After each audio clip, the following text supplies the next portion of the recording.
Chapter 19, verse 11 to 12. And this is a short verse about Elijah's encounter with God, that God speaks in a natural way. Nagsasalita po ang Diyos, nangungusap ang Diyos, at nakikinig ang Diyos, nakikinig din dapat po tayo. And then he said, "Go out and stand on the mountain before the Lord. And behold, the Lord passed by, and a great and strong wind tore into the mountains and broke the rocks in pieces before the Lord. But the Lord was not in the wind. And after the wind, there was an earthquake. But the Lord is not in the earthquake. And after the earthquake, there is fire, but the Lord was not in the fire. And after the fire, a small, still voice. A gentle whisper. Gentle. Manalangin po tayo. Ama naming Diyos na banal, tapat at napakabuti. We are on our second service. The tenacity, the excitement still there, Lord, although we are online. Maraming simbahan po sa Laguna ang naka-shutdown ngayon. And Lord, we appreciate your goodness. Thank you for the good connection. Salamat po sa internet capacity na amin pong nagagamit ngayon to broadcast nationwide and worldwide ang mabuting balita. Lord, I pray that every eyes be open, every ears be open, that they will be sensitive enough that the Lord is in our midst. The Lord is our guide. His presence surrounds us. That He is very present in the very atmosphere. Siya po'y nasa aming kalagitnaan. Siya ay nasa himpapawid at tumatalos sa bawat sambahayan at tahanan na ka-tune in sa palatuntunan ito. Lord, I pray that you'll reach them out. That you will change their heart. Those stony hearts will melt down. Lumambot ang puso ng mga matigas ang puso at panghimasukan ng katotohanan ang bawat buhay ng bawat isa. Salamat po. I pray for discernment. I pray for wisdom.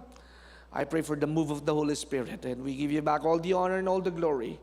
In Jesus' name, amen. Palakpakan naman natin ang ating Panginoon. Amen. Amen. Hallelujah.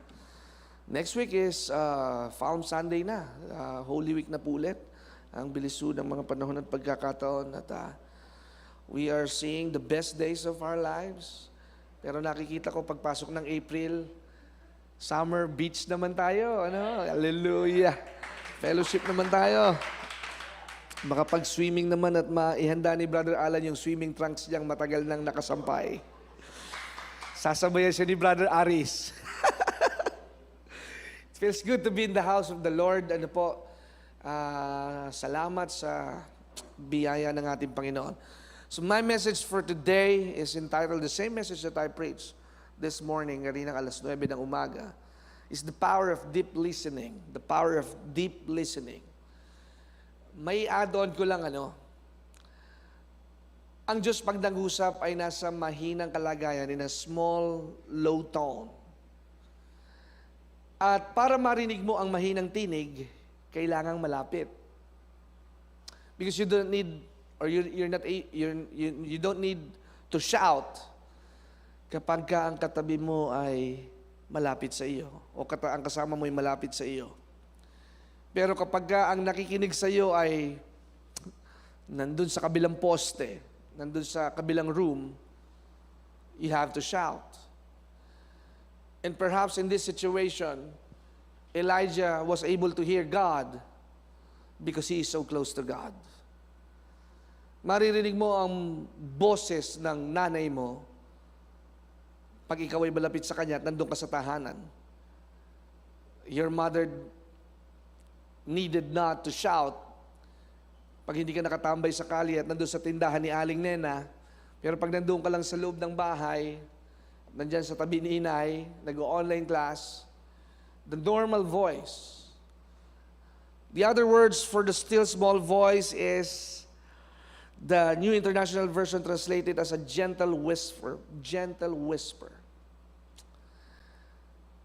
Alam niyo ba yung palabas na dog whisperer? Na kung saan yung mga maliligalig na aso at mababagsik na aso, kayang pakalmahin nung asong nagtuturo, nag-aalaga. He knows the technique. Kikilitiin lang niya doon sa tagiliran at yung Yung galit na aso na kapag kinuha mo yung kanyang kainan, di ba nagagalit, sasakmalin ka. Pero a dog whisperer or a dog teacher, hindi lang basta palo, kasi minsan tayo, palo. Minsan, kausap ko si Johan.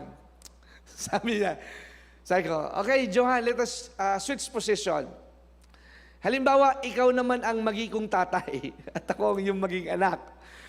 Ano ang gagawin mo bilang ako ang iyong anak? Alam ko na, Daddy. Kumuha siya ng tsinelas. If you will be my son, I'm gonna follow you. Follow. Sabi ko, ganyan ba ako sa'yo? Sabi ng mami niya, hindi naman ganyan ang daddy mo sa'yo. Alam niyo po, ang tamang pagdisiplina ay kailangan ng tamang pamantayan. Hindi lamang basta paluin, sigawan o taasan ng boses. There is a procedure, there is a process. Kaya yung sa dog whisperer, pati mismo yung amo, takot magpakain ng aso. Kasi yung aso, siya ang boss, imbis na yung kanyang amo. Pero yung nag-aalaga ng aso na nagsanay at nag-practice at nagpakahusay para mapahinuhod at mapaamo itong asong matapang na ito. May pinakita siyang style, hawak ang tali sa leeg, tapos kiniliti lamang sa may bandang singit, o malapit doon sa groin area, tinusok lang niya ng ganon. Tumahimik na kagad yung aso. What I'm saying is, there's always a proper way for teaching a lesson or to communicate. At para makapag-translate ka ng importanteng mensahe, you want to show your authority. Hindi laging mas pasigaw at medyo mabagsik, akala natin yun ang mas makapangyarihan. Kaya nga ho, ang sabi ho dito sa pagkakasalaysay, among one of the commentary, that the small still voice is still powerful than judgment. Akala natin kapag mas pinaparusahan, mas may natututunan. Pero sa puro totoo, when there is a conversation, chances are conversion. Pag may pag-uusap, may pagsasalaysay, mas mahaba o mas malaki ang tsansa na mas mabago ho ang tao. That's why there are counseling. There are treatment from the psychologist or rehabilitation sa mga drug addict because they need to be treated in a process. Hindi lamang kailangan ng kabagsikan, kundi pag-uusap, interaksyon, komunikasyon para mailabas ang saloobin at may makaintindi sa kanila. This is what happened to Elijah. Nobody understood him. He thought all the while, all the prophets left him. Iniwanan na siya at wala na siyang kakampi. Sad to say, many of us are looking for the strength in numbers. Mas malaking church, mas mapakiramdam natin na mas ligtas po tayo. Mas maraming programa, akala natin ito'y mas masaya. But some of the great preachers give this wonderful quotation that many are organizers, but few are agonizers. Organizers versus agonizers. Madali hong magpatupad, madali hong gumawa, mag-compose ng mga bagay, ng mga corporate ideas. The beautiful lights, the beautiful sounds, the smoke machines, parang concert na rin ng simbahan. We try to attract them and to win them by the things and the ways of the world. Naginamang effective ito for such a time. Pero since lockdown, a lot of churches today are closed. Yung mga nakikita mong nadadaanan mo sa highway, sarado din ang simbahan nila ngayon. But little did they know, the percentage, the one attended to their church, are declining and losing hope because they are not rooted and grounded with the Word of God. Akala nila pagka sila ay umattend na sa ganoon, parehas na din, nadampian na rin. Nabubusog po ba kayo pagka kayo patikim-tikim? Hindi po, di ba? Tinatawag niyo po bang kalinisan o kayo'y napaliguan pag kayo'y nagtatampisaw o natilamsikan? Hindi po. Kailangan para ikaw ay makapaligo, kailangan mong mabasa. At para ikaw ay mabusog, you have to sit down, dine in, and eat the full meal. Hindi ho pwede ang pika-pika. Hindi ho pwede ang pasundot-sundot. Kaya kapag ikaw ay natuto sa Diyos, you have to be constantly communicating and dedicating your lives, devoted and motivated. That the church is not a building. You are the church. You are the temple of God. Hallelujah. Ikaw ang simbahan. Ikaw ang templo ng Diyos. At higit sa lahat, ikaw ang representative ng langit sa katauhan mo. Your words should be seasoned with salt. Your life should be like a fire, always enthusiastic, naglalagablab, nag-aapoy, nagsusumigla, at laging nagpupuyos sa kagalakan na sambahin ang ating Panginoon. Your problems will not contain you. Your mountains will not stop you. Your giants will not kill you. Because as long as you have God, He will speak to you and He will guide you and lead you to the best days of your life. Kapag napapakinggan mo ang tinig ng Diyos at alam mo ang salita ng Diyos, God communicates in His promises. God communicates in His Word. God communicates in the delight of your will. If you're God communicates in your willing attention, as you focus, as you incline your ear, a gentle whisper and a soft, gentle voice, a lot of distraction. Pero ang sabi niyo sa verse 12, and after the earthquake, a fire, but the Lord was not in the fire, and after the fire, a small, still voice. Nung si Elijah ay na-restore ang lakas at kalusugan, he was ready. Kanina binalikan ko ulit yung opening scripture. He put a coat in his face. At pumunta ho siya doon sa may cave at ang sabi ng Diyos sa kanya, Elijah, why are you here? Because God wants a clear, clarified attention. Why are you singing? Pag tinanong ka ng Diyos, Hannah, Leonard, why are you here? Kapag ka nakapagpahinga na, humanda ka na sa assignment mo. Pag nakabawi ka na, at na-restore ka na, pinatawad ka na, kinanlong ka na, binigyan ka na ng second chances, get ready for your assignment. Sapagkat walang individual na walang nakatakda at tumpak na gawain na pwedeng ikaw lamang ang makagawa. Hello! We have different assignments. Bawal ho ang kopya-kopya.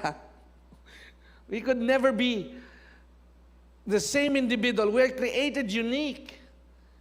Our thumb mark, our thumbprint is unique. The numbers of our hairs. May kalbo na ngayon, may buhok pa ngayon, meron ng malapit, meron ng panort. Pero may buhok pa rin. We cannot be all the same. Pero yung ipinapagawa sa iyo ng Diyos, pag ginagawa mo ito, huwag mong ipagmalaki na ikaw lamang ang nakakagawa. Ikagalak mo na ikaw ay gumagawa at pinagagawa ng Diyos sa Kanyang kaharian at sa Kanyang ubasan. At lagi mong ikagalak at ikagiliw na sa iyong paglilingkod, hindi ka pababayaan ng ating Panginoon. Na sa iyong paglilingkod at pagtitiwala sa Kanya, hindi ka ipahihiya ng ating Panginoon. That's why God said, why are you here? Pero nga nitong black, Yan.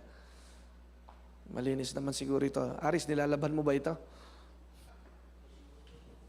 Nilagay niya yung cloak, mga kapatid, a coat. Why are you here? Anong sabi sa verse 13 and verse 14? Wala na ho kasing nagtitiwala sa inyo, mahal na Panginoon. Lahat ho sila nag-backslide na. None of them is remaining believing in you. But here I am ready. May cloak, no? May cloak si Elijah, dala niya yung mantle niya. And what the good thing is about verse 14, nakita ng Diyos na ready na siya because he was fully convinced by the whispering touch by God.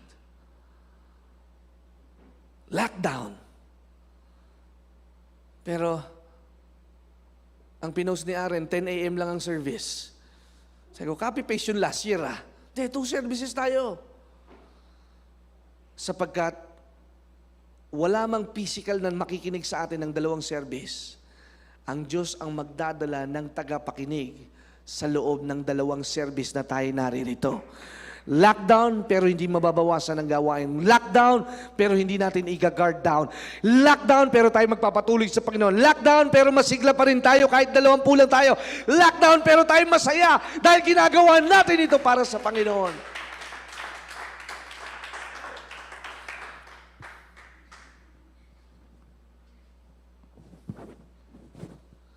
Elijah put his cloak in his face. Basahin niyo yung Bible niyo. Why are you here? Elijah said, paraphrasing, Lord, I'm ready. I'm ready. When you have the mantle, grabe, kinikilabutan ako. When you have the mantle, and that is the anointing. Pag nasa iyo ang balot, pahid at lukob ng Diyos, hindi ka mapapagod. Kung ikaw na ay nanghina noon, babangon ka at babawi ka at lilipad ka na katulad ng isang agila. You are bold as a lion. You are mighty as an eagle. Nung binasa ko ulit kanina, nandun ako, grabe ang assignment niya. Ang sabi ng Diyos kay Elijah, okay, bati na tayo, ayos na ha. Sige, when you go down to the road, go to the Damascus, look for Hazael, anoint him as the king of Aram or king of Syria. And after that, i-anoint mo si Jehu. Lahat ng makaliligtas at hindi mapapatay ni Hazael, Jehu will kill. Wait, if somebody will escape sa pamilya ni Jezebel, kay Jehu. Grabe ito mga kapatid, grabe. I-anoint mo pa itong isang lalaking ito, ang pangalan ay si Elisha. Because Elijah has the mantle, he was ready for his assignment. Kung wala sa akin tong mantle na ito, mas masarap magpahinga. Mas masarap mag-downgrade kaysa mag-upgrade. Mas masarap mag-slow down kaysa mag-fast track. But when you have the oil, kaya sabi yun ni Jeremiah, paano ka makikipagkarera sa mga kabayo? Eh kung sa lakaran lamang, sa pagdadrive lamang, napapagod ka na, at sa paglilinis ay napapagod ka na, papaano pa sa mga kabayo na iyong kakampyonin at iyong tatalunin? Sa pag-aalaga pa lang ng bata ay napapagod ka na, sa mga overtime ay napapagod ka na, sa night shift ay napapagod ka na, papaano mo malalagpasan ang karera ng mga mas matutulin? For you to handle every circumstances, you need to put the mantle. Because you cannot do this alone. But as long as God is with you, you are established. You are founded. You are rooted. You are grounded. You are strong in the Lord through the power of His might. It's not by might. It's not by power. It's by the Spirit, says the Lord of hosts. Walang makakagapi sa iyo. Walang sakit na pwedeng pumatay sa iyo kung alam mo na si Kristo'y nasa sa iyo at higit ka pa sa mana nagumpay. Kaya ang takot mo, hindi sa COVID-19. Ang takot mo ay kay Yahweh, sapagkat ang takot kay Yahweh nagbubunga ng karunungan. Never lose your mantle. You might face the mountain, but it will not stop you. Elijah need to learn. He need to be depressed. Elijah is suicidal. Gusto na niya magpakamatay. But after 3 days, Elijah did not die. After 1 week, Elijah did not die. After 1 month, Elijah did not die. After 3 months, Elijah did not die. After 1 year, Elijah did not die. And at the end of his ministry, he did not die. He was raptured by the chariots of fire because of the mantle. When you have the mantle, you have the power of God. Hallelujah. 3 days, 4 days ang nakalipas. Di ba, kinakatakutan niya. Baka patayin ako ni Jezebel. Baka patayin ako ng mga kampo ni kaawal ni Ahab. 3, 4 days, 3 months. And as you read the 2 Kings, chapter 2, chapter 3, chapter 1, he was translated like in the days of Enoch. Among the few na hindi nakaranas ng kamatayan, among the few, si Moses, hindi naman nalaman ng mga tao kung namatay na siya, basta naglaho na lang siya na umakit sa bundok. Enoch, he never died. Umakit na kagad siya sa langit. And then number 3, Elijah. Itong takot na takot, depressed at suicidal, takot sa COVID-19, hallelujah, takot sa mga virus, at takot sa mga taong tumalikod sa kanya. Hello? The Bible says only the violent shall take it by force. Ang mga duwag, pupunta man sila sa langit pero wala silang karapatan na maghari sa langit. We will take over. We will have dominion and possession in heaven.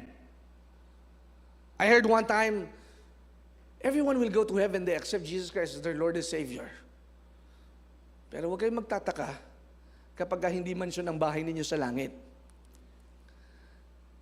Huwag kayong magtataka kapag si Jermaine alala yung elder natin sa church. Huwag kayong magtataka. Sapagkat you get your position as you serve God here on earth. Kaya kapag katamad ka, papunta ka nga sa langit. Pero pagpunta mo sa langit, parang hindi naman nagbago. Yes, you'll be in eternity with Jesus, but nothing changes. Alam nyo, mahiwaga ang Diyos.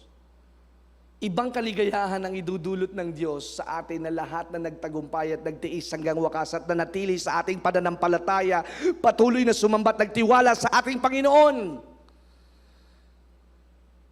God will reward us eternally.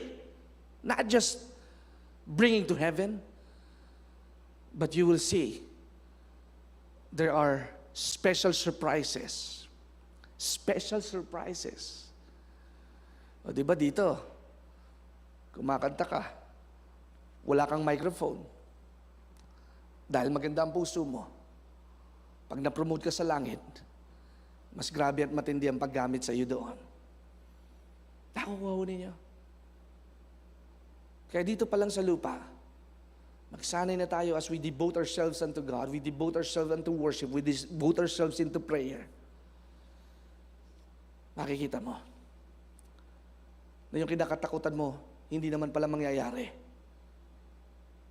yung hinuhulaan mong nararamdaman mo, hindi pala yun ang iyong sakit. Sapagkat pag nagpakiligaya ka, a merry heart doeth good like a medicine. If Elijah did commit suicide, mababago na naman ang history ng Bible. Hindi maanoin si Elisha. Kung nagpatalo si Elijah sa kanyang nararamdaman at emosyon, walang promosyon. Emotions will either promote you or demote you. Di naman ako pinupuri ni pastor. Di naman ako napapansin ng pamilya ko. Katulad ng isang pagkakataon, ang ating kapatid ay nag-encourage lamang sa isa sa mga kalupunan ng mga pagtitipon. At yung isang kapatid, maliit na salita lang ha, nagtampo. Sabi ganon, grabe naman si kapatid. Ako ata yung pinagsasabihan niya ng ganoon na ganyan, ganyan, ganyan. At kinuwento sa akin ng ating kapatid, sabi ko, napakababaw. Kaya marami hong hindi nagtatagumpay. Gusto ko agad ng malalim, pero hindi muna sumali sa mosquito division. Gusto ko agad ng balong malalim. Ayaw muna sa 2 feet. Gustong magpastor, pero ayaw munang mag-ushering ministry. Lahat gusto, magsiksikan, kakanta, tutugtog. Gusto yung pogi sa camera, yung ano. Before the highlights, you need to go to the backstage, to the dark room. Kailangan matuto ka munang mag-ayos ng sarili mo, magprepara, bago ang recital, bago ang performance. You need to be in the backstage. Sapagkat ang liwanag, minsan ay pansamantala lang na nakikita natin sa stage. Pero yung liwanag na dapat nating dala ay hindi nakasalalay sa mga ilaw na nakikita natin sa ating paligid. Dapat ang liwanag natin ay nag-aapoy.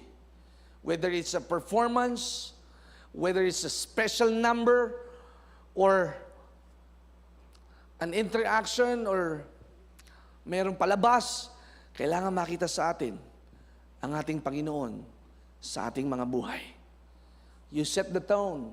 You don't follow the crowds. You move against the flow. Maligalig sila, kalma ka lang. Nagbibiruan sila, nakikipagbiruan ka rin, pero alam mo na may limitasyon ang iyong pakikipagbiruan. Nagtitiktok sila, nagtitiktok ka din. Pero alam mo kung ano ang hangganan ng dapat itiktok mo. Sapagkat pag lumagpas ka na sa TikTok, tuk-tuk na ang kalalabasan. Amen. According to Google, it's very mindful that we pay attention. Essentiality of listening is paying attention. According to Google, being mindful on how well you listen to others. Sa ibang tao, per se, bukod sa Diyos, ngayon sa tao, practically and in principle, kailangan marunong tayong umintindi. Alam niyo ba na minsan kapag ang bagay na laging inuulit na iniuutos, it uses a lot of energy. Pag ang bagay ay ulit-ulit mong sinasabi na ganito, ayusin ang microphone, ayusin ang mga wires, ayusin ang pagsasali ng tubig, ikaw ang magdadala ng pagkain, ikaw ang ganito. Pag paulit-ulit na sinasabi, alam niyo, it is a wasteful energy. Kaya that's why we are assigned for a specific purpose. We have a job descriptions. It should be utilized. Pag sinabing utilize, it should be maximized. Magandang nagpapaalala, magandang nire-remind ang bawat isa. Pero napakaganda at napakainam din na one-shot deal, one-shot instruction. Nakaprogram na sa'yo.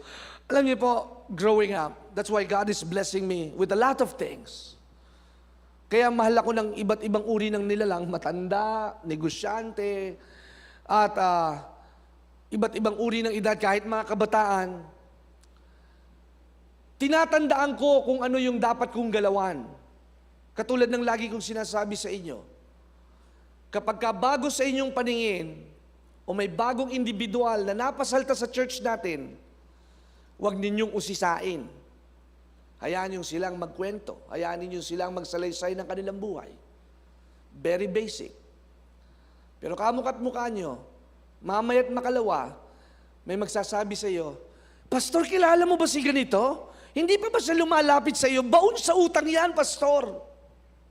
Kasasabi mo pa lang na be cautious, be mindful, be guided, na wag maurirat. Hindi, Pastor, siya naman ang nagkwento sa akin eh. Kung sa'yo lamang ikinuwento, you are not entitled to tell it to me. Tama po ba?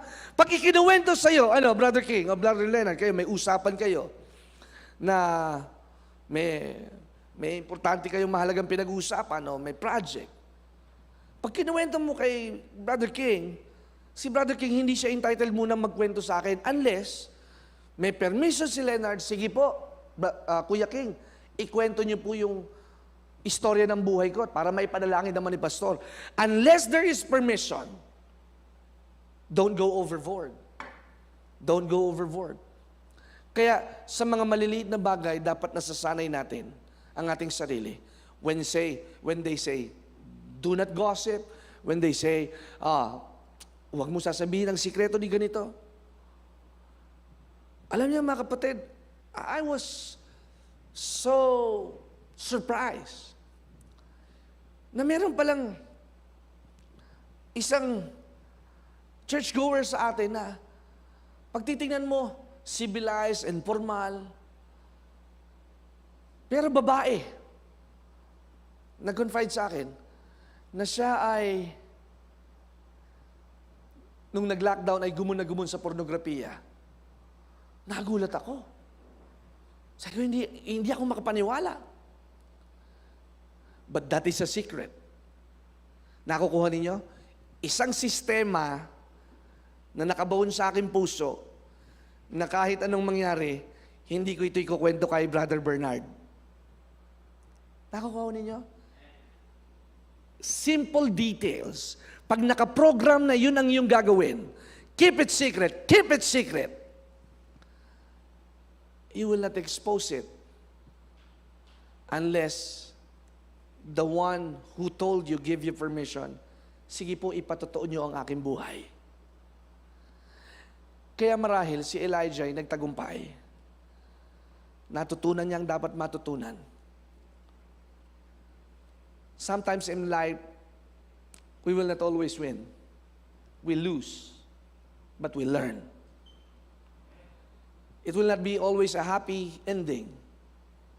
Life is not about fairy tales. It's not about wishful thinking. It's all about faith. Ang buhay yo'y pananampalataya. Ang buhay yo'y pakikipaglaban. Ang buhay yo'y pagtitiwala sa ating Panginoon. Kaya ang sabi ni Jesus, go with me sa Mark chapter 4. Nagtatalo sila kasi itong mga ito. Ba't pinagagaling itong mga makasalanan na to? Kami, we've been religious followers, and we belong to a sect or sa group na really following the commandments of Moses, the law of Moses, the Torah. But here comes the time Jesus was healing the sick and the sinners. Sa Mark chapter 4, verse 12. Go with me. Nakikita nila, pero hindi nila nauunawaan. Napapakinggan, pero hindi natututunan. 95% of what you have heard today, after 2 hours, you'll forget it. You'll forget it. Kaya pag nakikinig po tayo, ang ihahanda natin, puso natin na walang gumugulo at walang gumagambala. Kaya napakahalaga, you have your Bibles, you take notes. Because it will remind you as you go back, Ito yung natutunan ko Kaya natuwa ako nung nagayos ako nung opisina ko. May opisina kasi akong pwesto doon sa Green Hills. Although kahit di na ako nag-duty doon most of the time. Dahil may inaayos kaming mga requirements at papeles. Nakita ko yung mga notes ko nung Bible School days. Lahat ng notes ko, lahat ng mga topics about supernatural, living under the leadership, worship team, ganyang kakapal. May mga notes ako doon. Sabi ko, maiuwi nga ito. At ngayon, I've been going back for what I have learned and something to teach for a new program na gusto ko sa mga susunod na panahon na meron akong mga series of teaching na available lamang sa website natin. Meron akong mga ganung ideas para lalong maging busy to sila Brother King. I'm thinking of a lot of things na makakommunicate pa sa mga members na through teachings and volumes and series. So I can use that materials. Kasi we have a long way to go. Pag titingnan mo ang edad mo, marami ka pang pwedeng magawa. Hello? You're too young to retire. And you are too old to quit. Because God will never stop unless you want to be used by God. Hindi mo titigil ang Diyos hanggat gusto mong magpagamit sa ating Panginoon. Your anointing has no expirations. Your talents and gifts has no expirations. Kaya kailangan habang malakas ka pa, you share it so that everybody could appreciate it. I-exhaust mo lahat ng pwede mong maibigay. Meron akong kakilalang teacher sa music. Magaling siyang drummer. Pero napakadamot niyang magturo. Sabi niya, alam mo, pastor, ako hindi ako nagtuturo sa mga bata I'm really impatient. Ang gusto kong style, panoorin nila ako kung paano ako mag-drums. Sabi ko, itong taong to, madamot. Ang pagtuturo'y nagsisimula sa basic. Ang pagtuturo'y nagsisimula sa pinakamadali at pinakasimpleng bagay o komunikasyon na maiintindihan ng iyong tinuturuan. Napakahirap mag-major pag ikaw ay freshman. Napakahirap na ang isang hindi pa water baptized at hindi pa nakakaalam ng first basic step ng kanyang kaligtasan, pinapunta mo sa isang isla na punong-puno ng mangkukulam at magpapalayas ng demonyo. Napakahirap nun, mga kapatid. If you will send somebody that is not prepared, it will only lead them to destruction. Kaya ako nadadama ko si Pastor Magda pang Prayer Mountain. Okay ba yon, mga brothers? Friday, iaakit na nung pick-up natin. Tapos doon, Sunday, magse-service at maggagawain ng walang ibang pwedeng mag-fit in doon. Kundi yung may kapasidad at may kakayanan at kaalaman at husay, katulad ni Pastora Magda. Kaya nga nung ikinuwento ko ito kay Bishop kanina, thumbs up kagad siya sa akin Sabi niya, approve yan. Sabi, okay lang po ba na medyo kami na muna ang magte-take over ng Sunday service? Walang problema. Sabi ko, dadagdagan natin ng pondo. Wala din problema. Bibigyan natin ng extra love gift. Wala din problema. Kaya kung nakikinig si Pastor Magda, promoted na naman kayo. God is a God of diversity, but never compromises His holiness. Maraming programs, maraming kaparaanan. But we stick to the basic. We stick to the basic. Jesus is the only way. Our authority is in the name of Jesus. Demons will have to flee when we speak in the name of Jesus. When our backs are behind the wall, and when we thought it is over, Jesus can make a way. Di ba ang ganda nung patuto ng isa nating kapatid? Nag-positive lahat ng mga naka-close contact nung inatenan na isang event sa Tagaytay. COVID-19 today is a ridiculous kind of disease. Pagkano? O may COVID-19 yan, ako ikaw yung pandirihan. At ngayon lamang ulit nangyari na bukod sa Ebola virus at Spanish flu, na pagka namatay, hindi na pwedeng iburol, susunugin na kaagad. Grabe! Meron nga tayong isang kapatid na nakilala ko itong matandang ito, yung lola nila, Sister Angela, biyana ni Sister Edgar. Brother Edgar at nanay ni Sister Letty, sorry.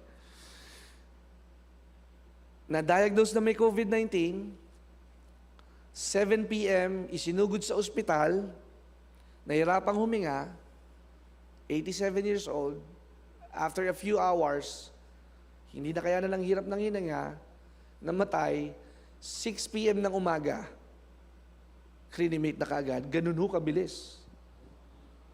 Wala nang tanong-tanong, o gusto nyo bang pakrimate? Wala na. Samantalang kabe-birthday lang nito nung nakaraang buwan, binati pa namin sa messenger, nagpadala kami ng greetings. Avid follower ni Daddy. But life is like a mist. Nariyan ngayon, mamaya wala na. Basta ang mahalaga, nakakapakinig ng salita ng Diyos. Ang pinaka-importante, ang buhay natin ay laging handa sa bawat pagkakataon. Amen po ba? Every day, we are ready. Kapag katapos na ang iyong assignment, you're done.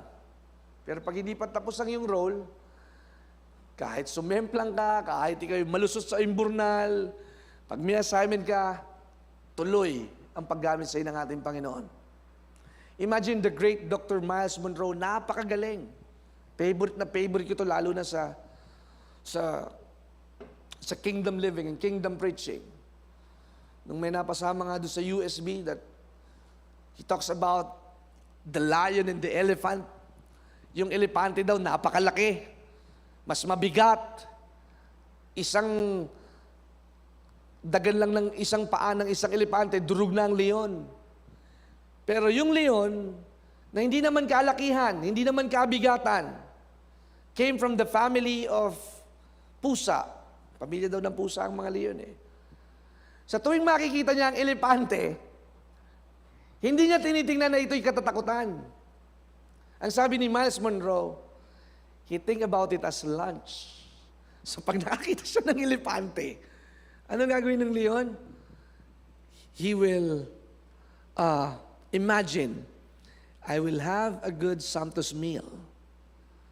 Na itong higanting ito, pagkain ito sa akin ngayong tanghalian.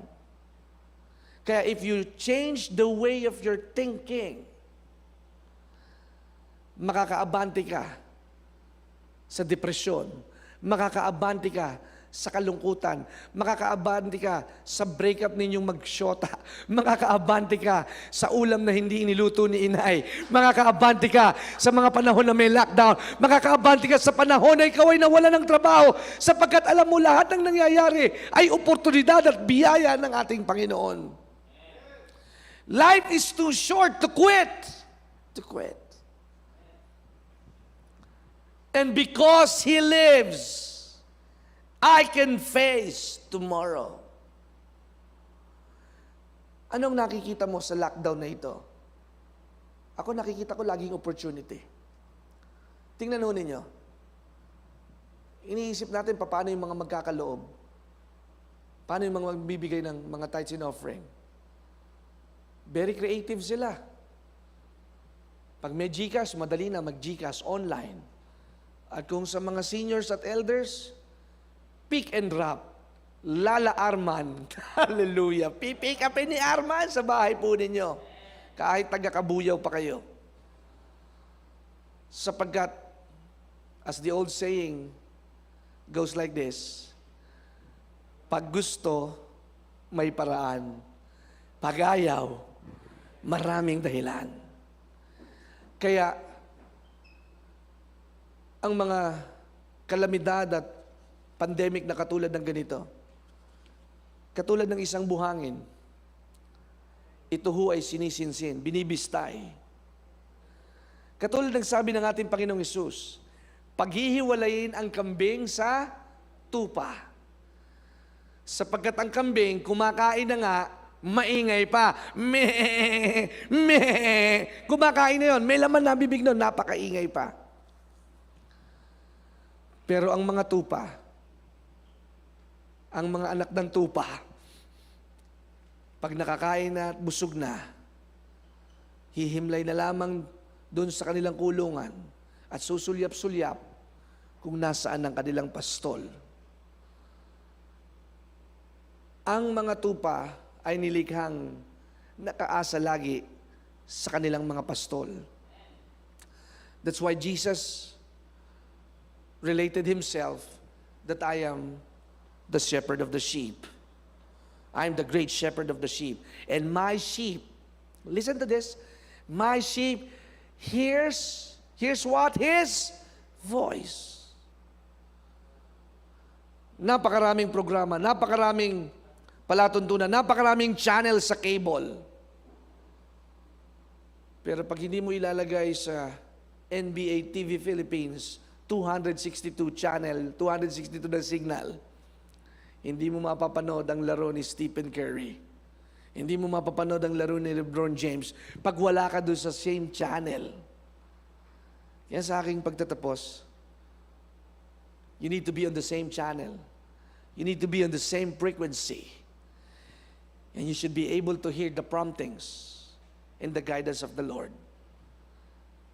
Nung isang araw, I am so open with this kind of promptings of the Holy Spirit. Sabi ko, Han, dama ko may darating tayong bisita ngayong araw ng Lunes. Dama ko darating si ganito, si brother. Sabi ni Cathy, talaga? Sabi ko, oo, palagay ko. Kasi may problema ito. Alam niyo mga kapatid, after 3 hours, nagulat nga si Cathy. Pastor! Naka-boxer short ako, nakasando. O di ba sinasabi ko sa'yo, may darating dito sa bahay namin eh. Sabi ko sa'yo, hindi lang ako pastor, propeta din ako eh. You know what? That's what we call discernment of the Spirit.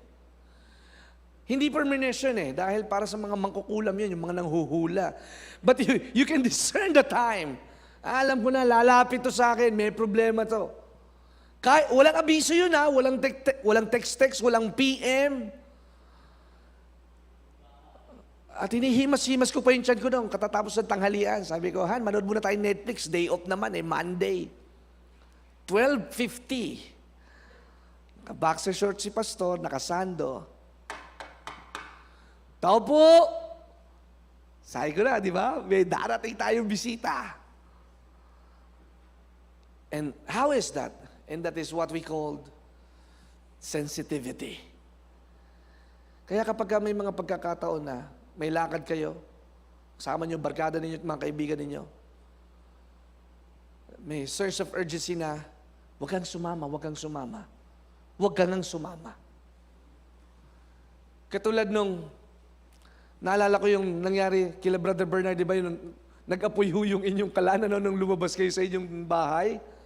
Sabi ni Sister Lilia, kailangan bumalik kayo sa bahay.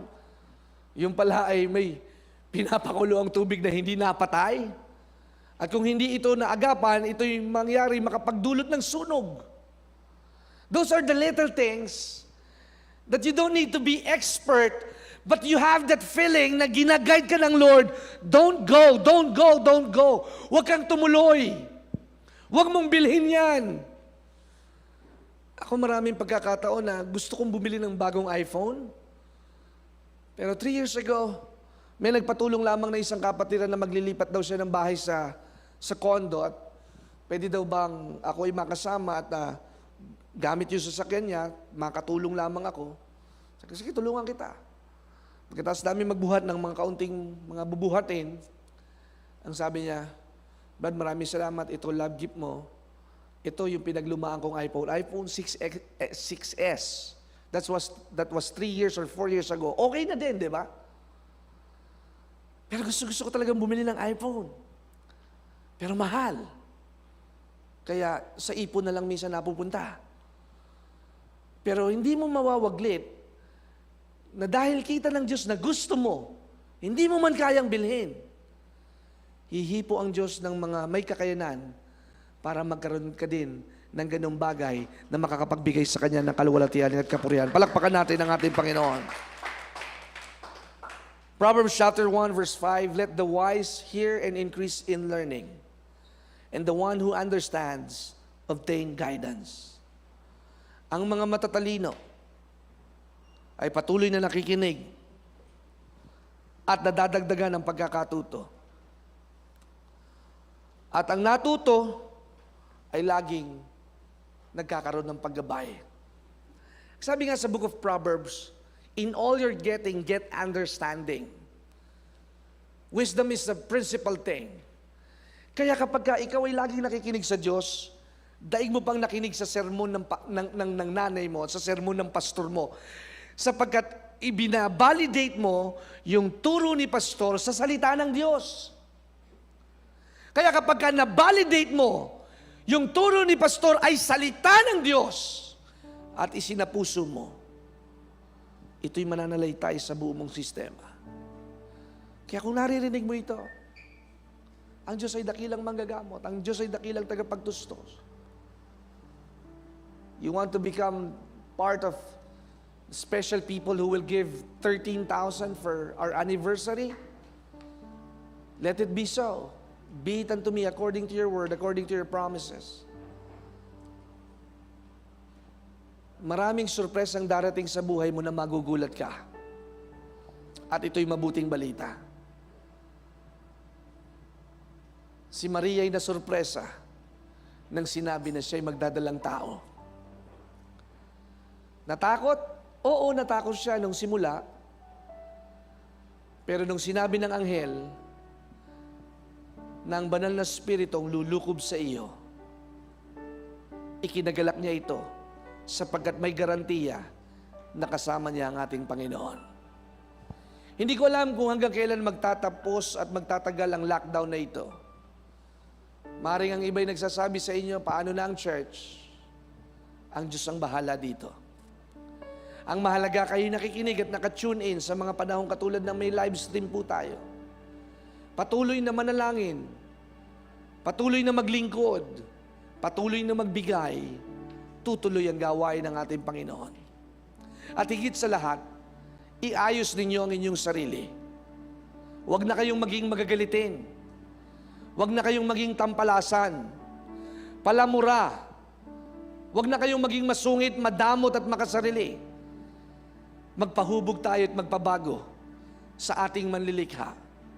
Magi tayong kawangis at katulad ng ating Panginoon. Sapagkat ang araw ng kadiliman ay malapit nang dumating. Ngunit kayo ay hindi anak ng kadiliman. Kayo ay anak ng liwanag kay Kristo Jesus. The days of darkness are coming in. But remember, you are not a child of the darkness. You are a child of light. Christ in you, the hope of glory. Kaya sa akin hong pagtatapos, grow within. Magpakalago tayo at magpakahubog sa ating Panginoon.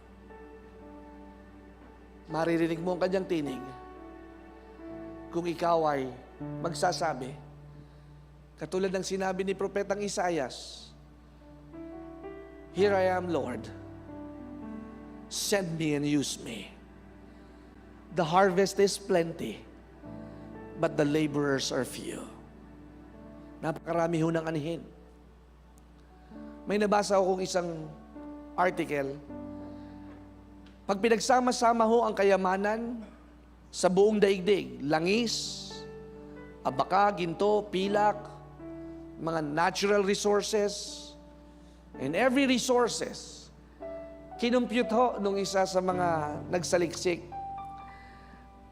Aabutin ng 800 quadrillion.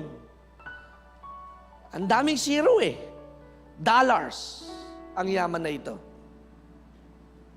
At sinishare ko ito sa nanay ko nung isang araw. Paano mapupunta sa atin yan? Hindi ko nga rin alam Pero pag napusuan ka ng Diyos, yung isa sa maliit na bahagi ng quadrillion dollars na yon ay pwedeng ibigay sa iyo. At pahawakin ka ng pagpapalang higit sa sapat. Oh, how I pray and I wish maranasan mong paglaya sa isipan ng pagiging isang yagit. How I pray na makalaya ka sa isipan ng kawawa. At mapalaya ka ngayon sa iyong pakikinig. Narinig mo ang salita ng Diyos. Ang sabi sa Book of Hebrews, if you hear His voice, harden not your hearts. Huwag nang maging matigas ang iyong puso. Dagat na pula, nakalakad sila. 10 sumpa, 10 salot, nakalagpas sila. Kailangan nila ng lilim, may ulap na kumanlong at tumakip sa kanila. Napakadilim sa gabi. Binigyan sila ng mga bituin at apoy sa langit para sila'y makatulog ng mahimbing. Kailangan nila ng balon. Nagreklamo nung una, pero naging matamis ang tubig na kanilang inumin. At pagkalipas ng ilang araw, 12 balon at 70 palmong puno ang ibinigay sa kanila para sila'y makapagpahinga. You move mountains. You cause walls to fall with your power. Perform miracles. There is nothing that's impossible. And we're standing here because you move mountains. You cause walls to fall with your power. Perform miracles. There is nothing that's impossible.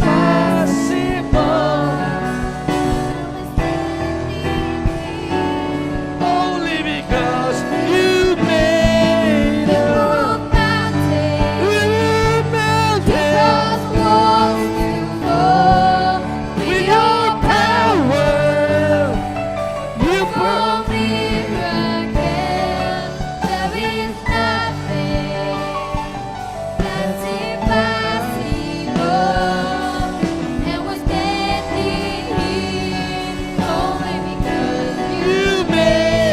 you made move mountains. mountain. Cause the walls to fall with your power. Perform miracles. There is There is nothing nothing. that's impossible.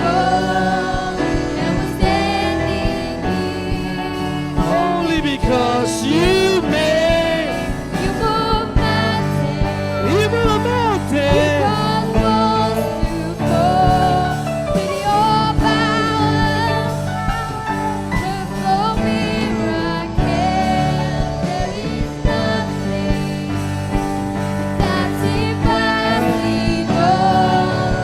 And we're standing here only because You made And we're standing here only because you made.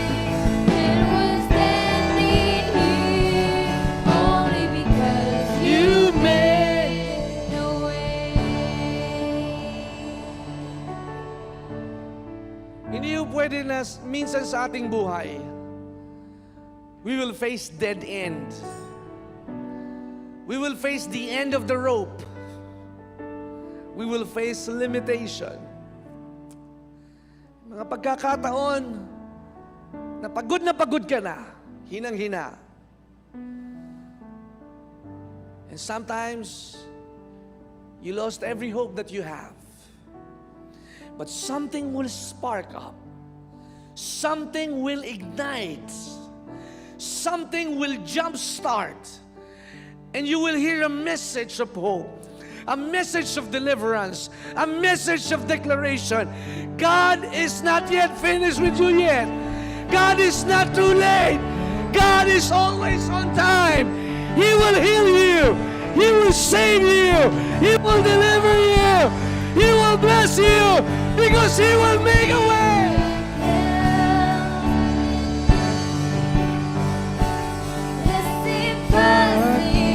He is the way.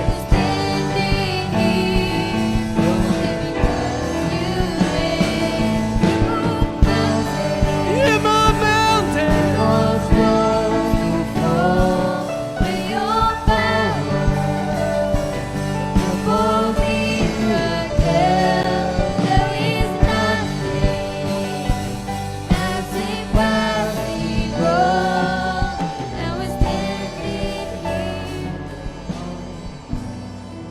Saan ka naman nakakita na nasa Pilipinas ka na at ilang taon nang nakalipas nung ikaw ay nagtrabaho sa Amerika, pero dahil si Joshua ay naglilingkod sa Diyos, tuloy-tuloy pa rin ang ayuda na binibigay ng Amerika. Salamat, Uncle Sam! You move mountains! Grabe! Iba ang Diyos!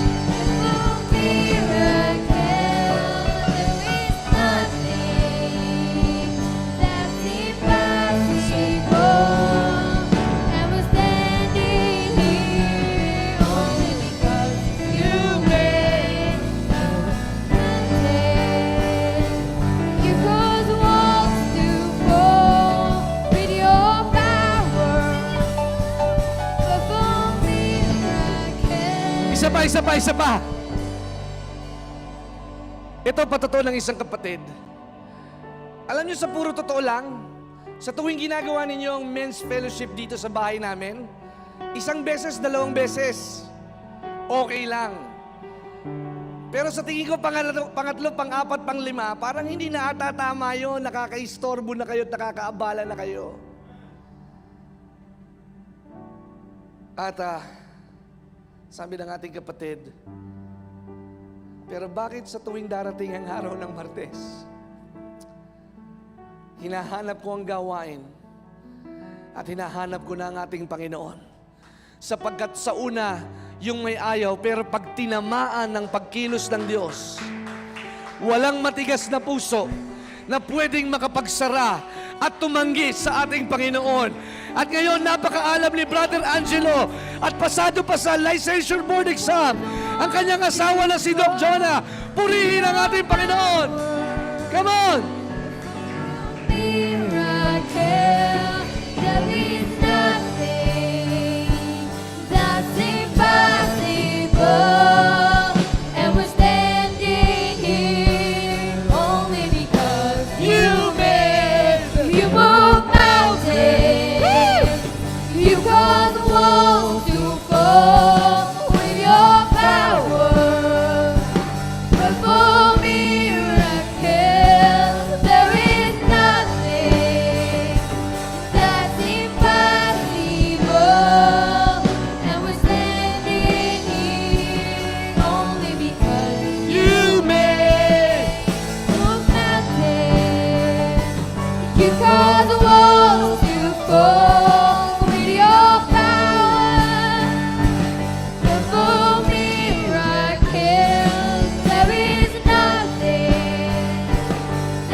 Palakpakan po natin ang ating Panginoon. Hallelujah!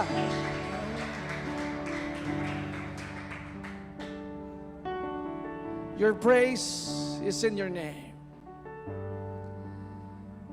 Your praise is our victory. Your name is the name above every name. Kaya Panginoon, sa journey po namin ito at paglalakbay, not a single inch, not a single second, wag mo po kaming bibitawan. Wag mo kaming pababayaan. Wag kaming maapektuhan ng mga nangyayari sa aming paligid. At kung sakali man na kami ay may indahin at makaranas ng mahihigpit na pagsubok, ikaw po ang nagsabi, lalagpas din kami. Ang bagyo ay nagtatagal lamang ng 3 araw. Pero ang bukang liwayway at pag-asa ay muling sisibol. Naliliglig, pero hindi matutulig. Naliliglig, pero mananalig pa rin kami. Kaya Panginoon, I pray in the name of Jesus, give us the grace to carry on. Release every burden, lahat ng mga pamatok at kabigatan na aming pasan-pasan.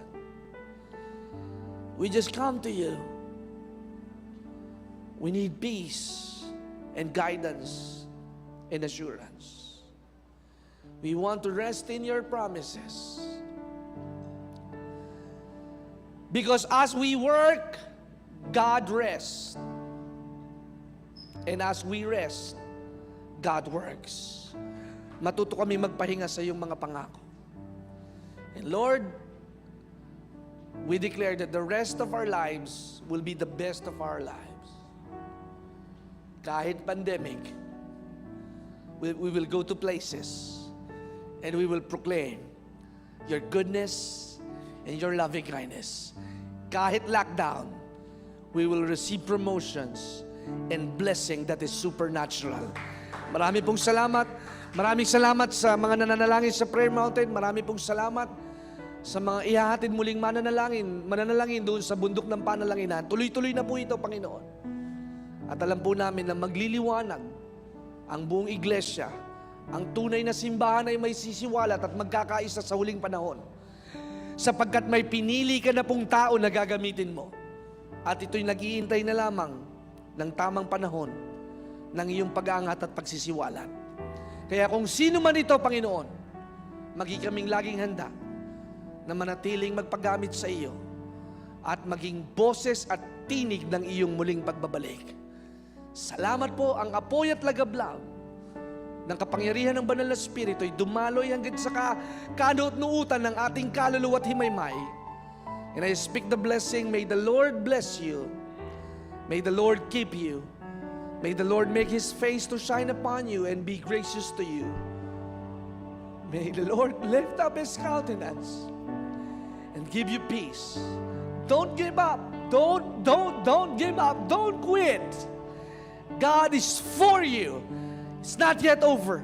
In the name of the Father, the Son, and the Holy Spirit. In Jesus' name. Amen. Amen.